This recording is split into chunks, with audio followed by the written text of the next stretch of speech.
Hello everybody and welcome back to False Nine Footy. So it's finally happened. According to Fabrizio Romano, Arsenal have signed Viktor Gyökeres for 63.5 million euros, including 10 million euros in add-ons. So in total, around 74 million euros. Finally, Arsenal have a striker. They don't have to use Mikel Moreno at striker. They don't have to use Kai Havertz at striker. They finally have a legitimate goal threat. Um, what does this mean for Arsenal? Last season in the Premier League, they finished second. And they finished second behind Liverpool by 10 points.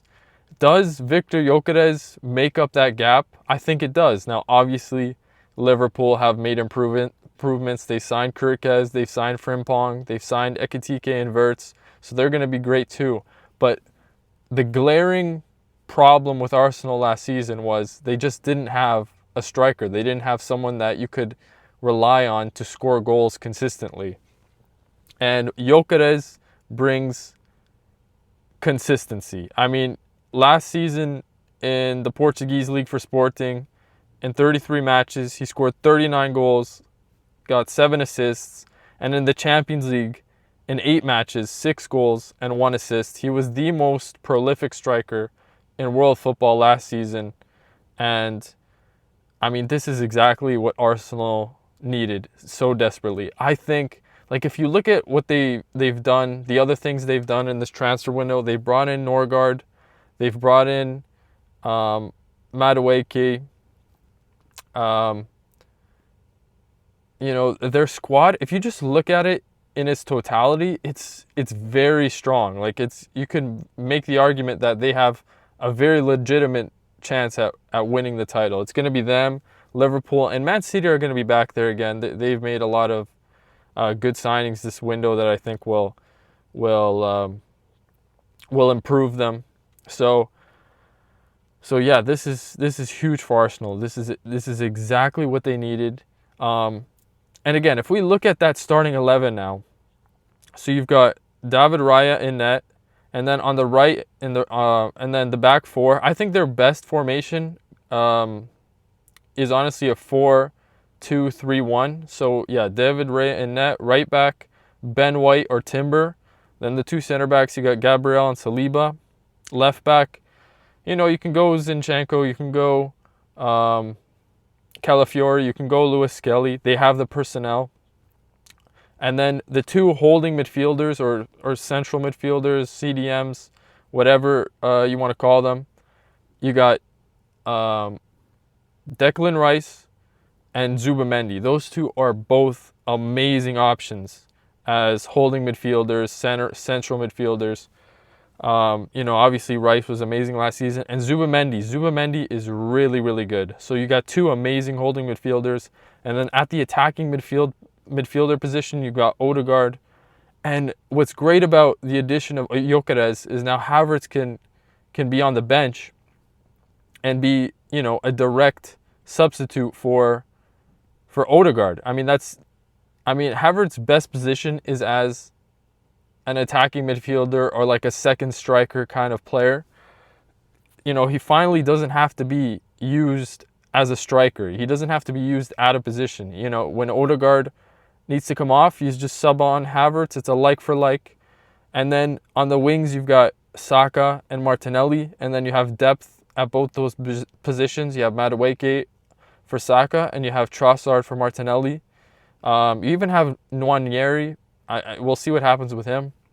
And then up front, you have Gyökeres and Gabriel Jesus as a backup. So what's great about this Arsenal team currently is, they have a great starting 11 now, but they also have depth. I didn't mention the depth for the center mids. They have Mikel Moreno, again, Christian Norgard.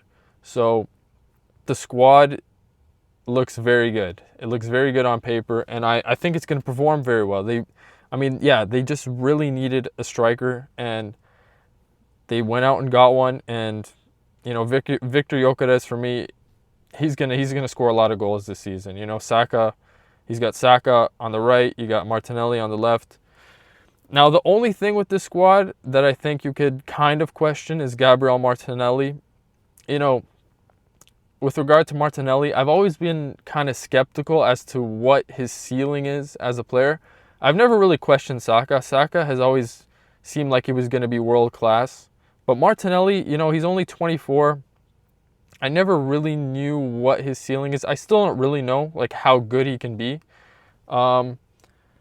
Personally, you know, with the Madueke signing, I don't think I would have made that signing. I think, you know, you have Nwaneri, who's very good. I think he could have been used as a backup for the right side for Saka. And then on the left, maybe you could have gone after a Nico Williams or an Ademola Lookman or maybe a Rafael Leao. But I think Lookman and Nico Williams were two better options. Now, you could have done that, and you could have had Saka and Lookman and or Nico Williams on the left and Gyökeres up front. But they decided to go after Madueke. And is Madueke like a lot better than Nwaneri? I don't really know. He has a lot more experience than Nwaneri, so maybe that's why they just decided, okay, Saka over here on the right, and then Madueke is just, you know, a sub for him, and then Martinelli on the left, and we've got Trossard. So maybe that's what they decided. They just thought Madueke, a little bit more experience, and just, you know, a little bit more depth. And I guess they really also just believe in Martinelli. So again, we'll see what happens. Again, Martinelli to me is still a good player, but is he as good as an Ademola Lookman? I don't think so. Even a Nico Williams, even though Nico Williams didn't have a great season last year at Bilbao, I still think Nico Williams is a better player than Martinelli. But again, you can kind of see how the squad performs early on in the season. And again, I'm gonna see how Martinelli does. But if they start off strong, then obviously it's not really a problem. But again, if they don't start off that great, you always have the January transfer window. You can bring in, you know, one of those players, an Ademola Lookman, a Leao, a Nico Williams, if you need to, for the left side. But just looking at that squad, I mean, it's a title contending squad. So great addition by Arsenal, and only 74 million euros. It's a great price.